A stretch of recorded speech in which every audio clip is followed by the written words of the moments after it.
Welcome আমার এই চ্যানেলে।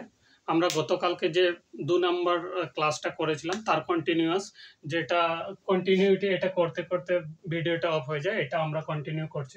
এখানে বলে দেওয়া আছে কত শীতলের 28% অর্থাৎ 28% ক্ষতি হয় যখন একটি দ্রব্য 207 টাকায় বিক্রি করলে দ্রব্যটির ক্রয় মূল্য কত।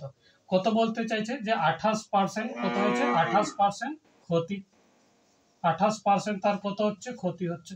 28% ক্ষতি বলতে কত 28%, অর্থাৎ এইরকম ভাবতে পারি যে 100 টাকা, এটা যদি আমাদের কত হয় 100 টাকা ক্রয় মূল্য হয়, এটাকে লিখলাম কত ক্রয় মূল্য। ক্রয় মূল্য, তাই না? ক্রয় মূল্য হলে আমার বিক্রয় মূল্য কত হবে, 100 থেকে আমাদের লস হয়েছে কত 28 টাকা, তাহলে এখানে 28 টাকা করলাম, দিয়ে আমার এখানে তাহলে কত হয়ে যাবে 72 টাকা। কত হবে 72 টাকা, তাই না? এই কথাটাই আমরা যদি একটু উল্টো করে লিখে নিই, ব্যাপারটা কত হচ্ছে কত 72 টাকা। 72 টাকায় আমরা 72 টাকায় যখন আমরা বিক্রয় করছি তখন আমাদের ক্রয় মূল্য কত হয়ে যাচ্ছে 100 টাকা, তাই না? আমাদের বলে দেওয়া হচ্ছে কত 207 টাকায়, অর্থাৎ 207 টাকায় বিক্রি করেছে, তাতে কত 28% ক্ষতি হয়েছে, তাহলে দ্রব্যটির ক্রয় মূল্য কত। তাহলে আমরা এইভাবে করতে পারি। এবার এখানে কেমন ভাবে করবো, যে 72 টাকায় যখন বিক্রি করছে কিনেছিল কত 100 টাকা দিয়ে, তাহলে এখানে যে কত 207 টাকায় 207 টাকাতে 7 টাকায় যখন সে বিক্রি করছে তখন কিনেছিল কত টাকা দিয়ে, সেটা তাহলে কত হবে 100 ভাজিত কত 72 ইন্টু কত হবে 207। এটাকে এবং যদি আমরা করি, এটাকে পুরোপুরি কিছু না কেটে আমরা ডাইরেক্ট গুণ করে দিলাম, তাহলে কত হয়ে যাচ্ছে দুটো শূন্য আর এখানে কত 72, তাহলে আমাদের কত হচ্ছে 20,700-কে 72 দিয়ে ভাগ করে নি। 72 দিয়ে ভাগ করলে কত হবে, আপাতত এখানে ভাগ করতে হবে, এখানে কাটাকাটির একটু সমস্যা আছে, তার থেকে আমাদের 72 দিয়ে ভাগ করাটা খুব সুবিধা হয়ে যাবে। দেখো এখানে কত হবে, আমি যদি 3 দিয়ে করি, 3 7 21, তাহলে এই 3টে ঘর পেরিয়ে যাচ্ছে, তাই না? এখানে কত আছে 20, এখানে কত করলাম আমরা 2 দিয়ে করব।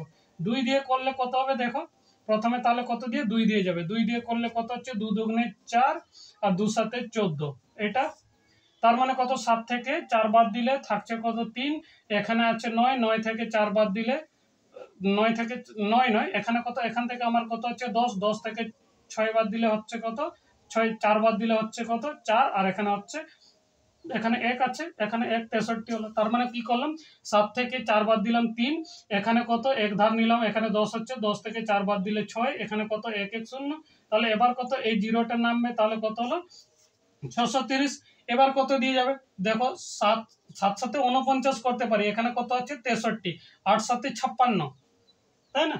8 সাথে 56 হতে পারে, আর না হলে কত দিয়ে করব 8 সাথে 56, আমি 72 যদি আমি 8 দিয়ে করি, 8 দুগুণে কত হবে 16, হাতে 1, তাই না? 8 সাথে 56 আর একে 57, এটা হবে। আমি যদি 9 দিয়ে করি কত হবে 72, 9 দিয়ে 9 সাথে 63, পুরো 63, কিন্তু আমার পেরিয়ে যাচ্ছে না, 7 7 9 দুগুণে 18, 18 8, হাতে 1, তার মানে কত 7 9 72, 9 সাথে 63, 63 আর 1, তার মানে কত হচ্ছে 64, পেরিয়ে যাচ্ছে, তাহলে আমার কত দিয়ে হবে 8 দিয়ে করতে হবে।